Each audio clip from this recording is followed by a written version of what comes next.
The gaming world is known to innovate, whether it's with enhancing the technology or the playing experience. There is no stopping the ongoing revolution in the gaming scene. There's no telling what could be the next big thing, but there is one constant that comes when you either don't want to innovate or are too lazy to, and that's copy what is the popular trend of the day. It all started when Pong was such a massive hit at the arcades and later at home. You could never get away from the numerous Pong clones that were out there. But today, I'm re-showing you a portable system released during the handheld war that tried to cash in on Nintendo's monochrome brick. It's the Watara Supervision.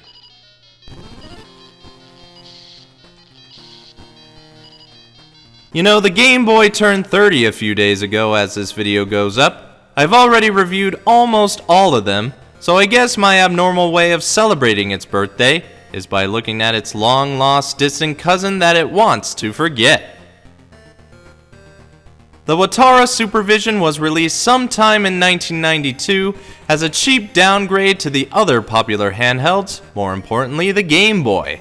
It's obvious to see the similarities between the two, as they're almost a mirror image minus a few cosmetic changes. I think the best thing to do is compare these loosely identical twins to see if this was either an improvement or a degeneration, but if you did pay attention to my first description of the Supervision, you already know the answer. This thing is now 27 as this video goes up. This is younger than the Game Boy, so there's one thing going for it. But taking a closer look at the button layout, we can clearly see how close they resemble each other and how different they look. The D-pad on the Supervision isn't even a D-pad, just 4 small black buttons in a plus formation. Remember, Nintendo held the rights to the D-pad during this time, so the best thing Watara could do was to go for this generic directional layout. Basic, but cost-effective. We also have the big and smooth turquoise A and B buttons. The select and start buttons are put closer to the top, which is the one very noticeable change, especially when they have to remind you that the start is also the pause button. We've been doing this for so long, but they clearly have not. Moving on up, we see the big, green pea soup screen that is indeed bigger than the Game Boy's. This was maybe one of the only selling points to the Supervision, as most would believe the Supervision would be able to play its games on a clearer screen compared to the Game Boy. But it didn't, unfortunately. Both of these systems suffer from a blurred screen at times, so it'll be sometimes hard to see things fly by on the dot matrix screens. But at least you'll have high quality stereo sound, or lack thereof. On the bottom right next to the logo, it's barely worth listening to the tunes or general sounds on this thing. It's not even worth listening with headphones. On the left side, we have the AC adapter and the contrast knob, much like the Game Boy.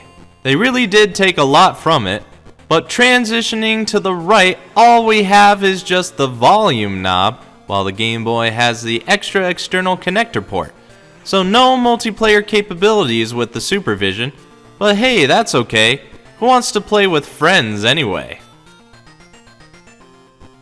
Gotta salvage this somehow.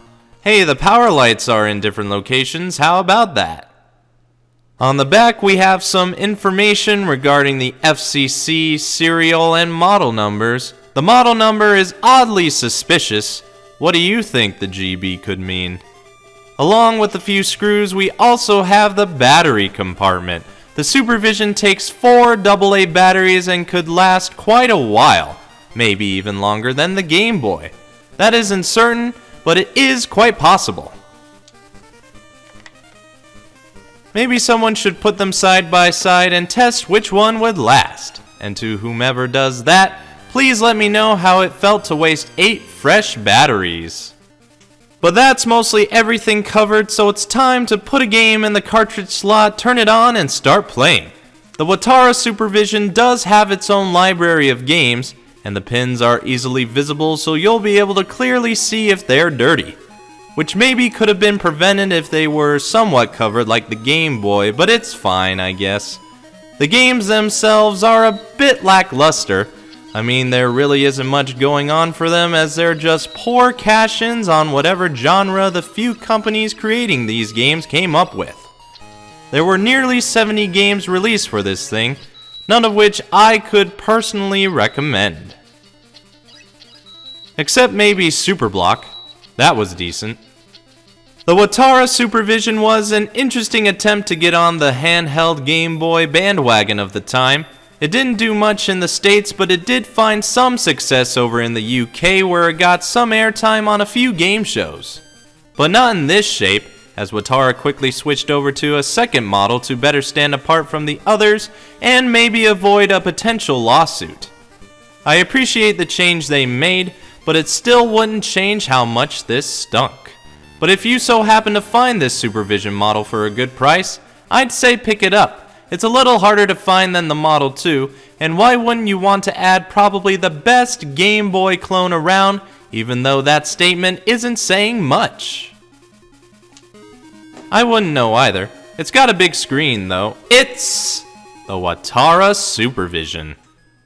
While it would have been a good idea to compete with Nintendo during handheld gaming's infancy, it would only get dominated by the big N as the years went on. They would continue to innovate with the Game Boy by adding color and several other advancements, but there was a point when it was time to move on from the Game Boy line and introduce a new portable system to keep the monopoly going. And on the next episode, we're going to go back to when Nintendo invited you to touch its dual screens. If you think I missed anything, please leave a comment. If you like what you see, leave a like. If you think others could get knowledge out of this, share this video. And if you want to see more, go ahead and subscribe. Now, if you'll excuse me, nostalgia is calling.